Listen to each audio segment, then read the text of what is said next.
This is Sadiq Ansari and you are watching Edu Finance Insights. So जैसे कि आप देख रहे हो बहुत सारे टेबल्स बने हुए हैं। सो आज की वीडियो में हम डिस्कस करने वाले हैं ऐसे 5 ETF जो मेरे हिसाब से आने वाले टाइम में अच्छा परफॉर्म कर सकते हैं इंडियन मार्केट में। और ये वीडियो जो मैं बना रहा हूँ इसमें मैं कोई रिकमेंडेशन नहीं दे रहा हूँ, ये एक प्रैक्टिकल डेटा के साथ में बना रहा हूँ जो कि मार्केट में अवेलेबल है। आप भी जाके गो थ्रू या चेक कर सकते हो। और आप कोई भी इन्वेस्टमेंट की डिसीजन लोगे तो अपनी सूझबूझ से लेना, ठीक है। तो अभी coming back to the topic, एक चीज़ बहुत ज़्यादा कॉमन है इंडियन में कि आप इसमें चीज़ पैसे कितने लगाएंगे और कितने पैसे निकालेंगे। तो मैं इसको डिफाइन कैसे कर सकता हूँ? देखो, आपका कोई भी गोल हो सकता है। आपको शायद घर खरीदना हो सकता है, चाहे आपको गाड़ी लेनी हो सकती है, या आपको कोई भी चीज़ करनी होती है तो उसका एक गोल होता है।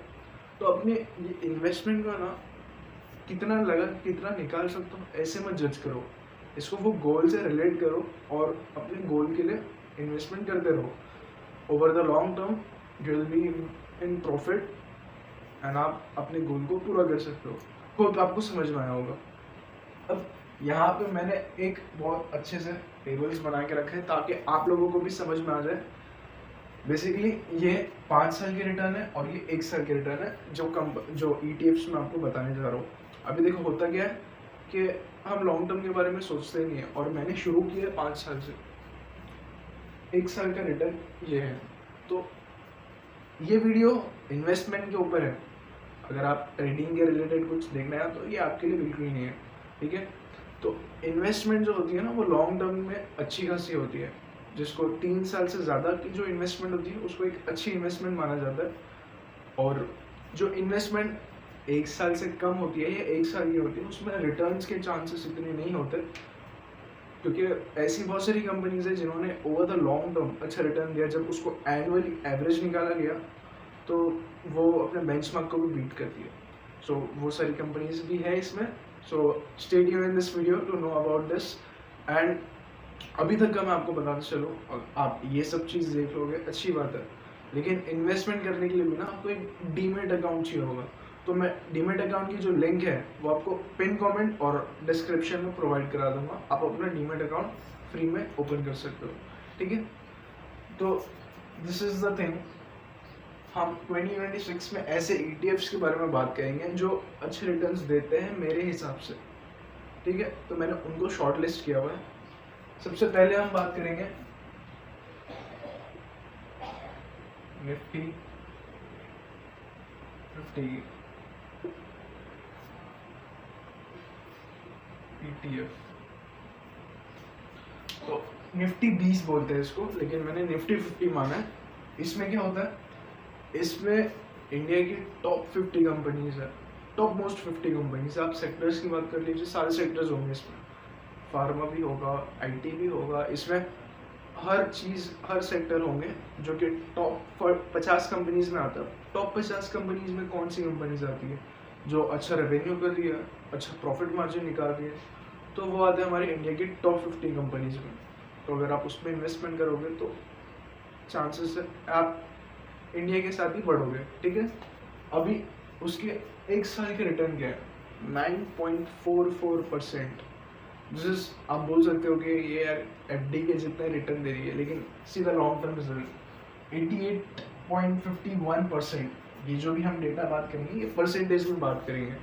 तो ऑल्दो मैं परसेंटेज नहीं बोलूँगा, लेकिन ऊपर लिखा हुआ है तो यू विल अंडरस्टैंड दैट। जो 5 साल का इसका डेटा है 88.51% का है आज के टाइम पे, ठीक है, जब मैं ये वीडियो शूट कर रहा हूँ। तो अगर आप इसको एनुअली अगर 5 से डिवाइड कर देंगे तो अराउंड कुछ 17.6% आएगा, मतलब मोटा मोटा 18%। तो 1 साल के डेटा पे आपने रिलाई नहीं किया, आपने 5 साल का डेटा उठाया। ऐसे ही अगर आप जब इन्वेस्ट करते हो तो 1 साल के उस पर अगर आपका नहीं निकलेगा, लेकिन अगर आप ज़्यादा दिन तक का, ज़्यादा साल तक का टिके हुए तो आपकी एवरेजिंग और आपके जो कंपाउंडिंग्स लगेंगे वो अच्छे खासे लगेंगे। तो ये 18% कुछ निकल रहा है। This is doubling of, this is 2x of your FD। अगर आप FD में पैसा रखते हो फिक्स डिपॉजिट में तो वो लोग 9% कुछ देते हैं, 8-9%। दिस इज 18%, ठीक है, annually I am talking about over the 5 years, ठीक है। तो this is the thing. Number second, अभी क्या होता है ना, बहुत सारी कंपनीज ऐसी होगी जो आज परफॉर्म नहीं कर रही है, लेकिन अगर हम उनका पास्ट का डेटा, पिछले 5-3 सालों का डेटा उठाएंगे तो they are performing very good. उसी में से एक कंपनी आती है CPSE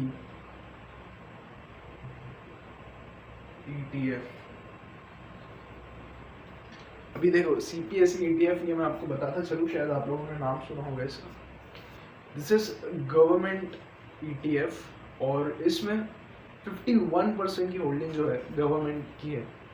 तो देर आर चांसेस कि गवर्नमेंट के हाथ में दारोमदार है इसका, लेकिन मैं आपको बताता चलूँ, इसमें वो सारी कंपनीज हैं जो कोल में हैं, जो कि नेचुरल, जिसे हम बोल सकते हैं गैस, कोल, इस सारी चीज़ों में इसकी इन्वेस्टमेंट रहती है। और टॉकिंग अबाउट द डेटा, एक साल में 4.77 ऑलमोस्ट 5%। तो मैंने क्या बोला, शॉर्ट टर्म पे रिलाई नहीं कर रहा। पास्ट 5 इयर्स का क्या डेटा है, 344, ये पॉइंट नहीं है, ये 344 है, 344% ओवर द पास्ट 5 इयर्स। ठीक है, अगर इसको एनुअली हम करेंगे डिवाइड तो अराउंड समवेयर 64 का डेटा आएगा, 64 का एनुअली एवरेज निकल के आएगा परसेंटेज में। तो ऐसे ही मैं सोच रहा था, अगर मैंने 2020 में 1 लाख डाले होते तो आज कितने होते। तो this is something which you can relate. तो समवेयर अराउंड 3.34 लाख या 4.5 लाख वैसा मोटा मोटा निकल के आया था। तो ठीक है, वो देखना बहुत ज़्यादा इंपॉर्टेंट है ओवर द लॉन्ग टर्म। इसने अपने बेंचमार्क को भी बीट किया है, विच इज कॉल्ड निफ्टी 50, उसको भी बीट किया है, क्योंकि लॉन्ग टर्म का गेम है। अगर आप शॉर्ट टर्म ही निकल जाते हो तो सॉरी बस, you are not doing well. तो ये सारी चीज़ों को ध्यान देखना बहुत ज़्यादा ज़रूरी होता है।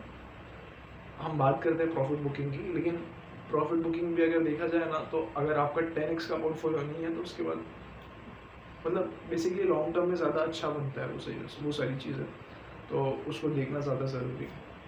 अभी इसी तरह नंबर 3 की अगर मैं बात करूँ, वो है IT ETF।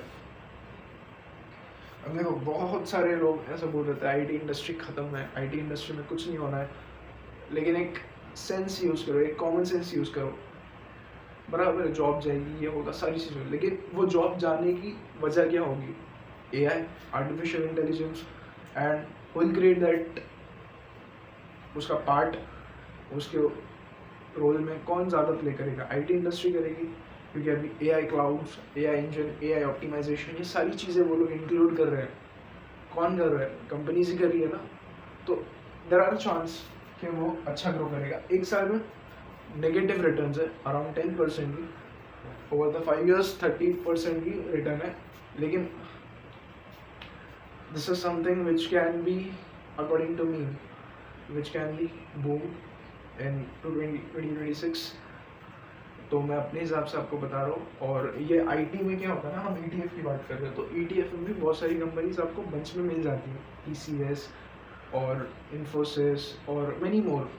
तो ये सारी चीज़ें देखना बहुत ज़्यादा ज़रूरी होता है। ठीक है, तो ETF में हम बात करेंगे तो हमको ज़्यादा ही कंपनी मिलेगी, हमको बंच में ही इन्वेस्टमेंट हमारी जाएगी, क्योंकि एक कंपनी में हम इन्वेस्ट नहीं कर रहे, ETF में इन्वेस्ट कर रहे। Number 4 sorry, talking about number 4 ETF। तो देखो ऐसी चीज़ें मुझे बहुत ज़्यादा इंटरेस्टिंग लगती है। आपके घर में कोई ना कोई होगा, मम्मी डैडी, भाई बहन, जो आपसे बड़े होंगे, इन द सेंस 25 साल से बड़े होंगे या 30 साल से बड़े होंगे, या तो आप अपनी मम्मी डैडी को ही ले लो, कोई ना कोई तो दवाई खाते होंगे ना वो लोग, चाहे वो शुगर की हो, BP की हो। एक लॉजिकल पॉइंट दे रहा हूँ मैं, तो खाते होंगे, कौन बनाता है वो,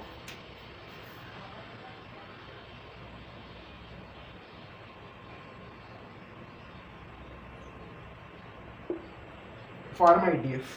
अब फार्मा ETF में क्या है ना, जितनी भी कंपनीज लिस्टेड है जो कि दवाइयाँ बनाती है, ये उन सब में इन्वेस्टमेंट डालता है आपकी।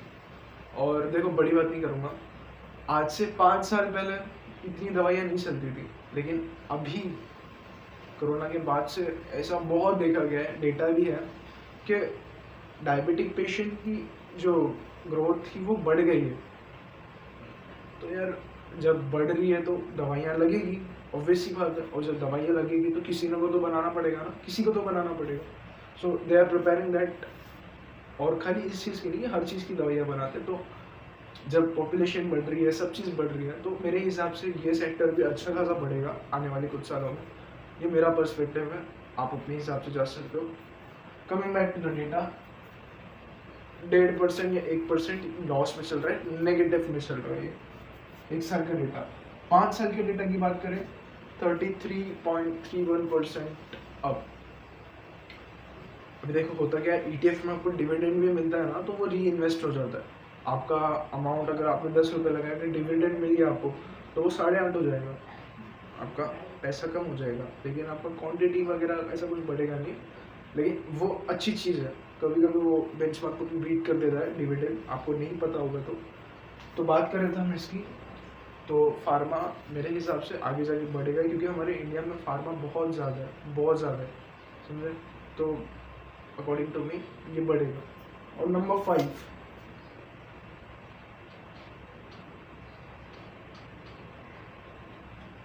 EV इंडिया ETF मेरा फेवरेट रहने वाला है, ये बताया कि मैं आपको ये नहीं बोल रहा हूँ कि आप इन्वेस्ट करो, रिकमेंड नहीं कर रहा हूँ, मैं जस्ट आपको बता रहा हूँ क्या काम कर रहा है ये। अच्छा, अभी गवर्नमेंट ने एक अनाउंसमेंट किया था, तो करते रहता है क्या, पॉल्यूशन कम करो। दिल्ली का AQI भी बहुत ज़्यादा चल रहा है, 250 के ऊपर ही रहता है हमेशा। तो ये सारी इलेक्ट्रिक गाड़ियाँ बनाता है, इसके लिए मेरा फेवरेट, ठीक है। बाय द वे, ऐसा कोई मैं आपको रिकमेंडेशन नहीं देने वाला हूँ।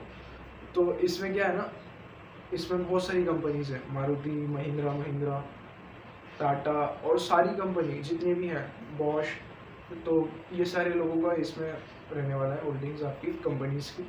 और इसमें बेसिकली क्या है ना, ये ग्रीन एनर्जी पे ज़्यादा फोकस कर रहे हैं, जिसको हम अभी EV कार्स बोल रहे हैं, ग्रीन एनर्जी से चलने वाली कार्स, व्हीकल्स, ऑटोमोबाइल्स। तो ये सारी चीज़ें उस पर काम कर रही है, इसका नाम है EV इंडिया ETF। 4% है एक साल में ग्रोथ, नेगेटिव रिटर्न है 10.5% की पिछले 5 सालों में, लेकिन मेरे हिसाब से ये अच्छा क्यों है यार।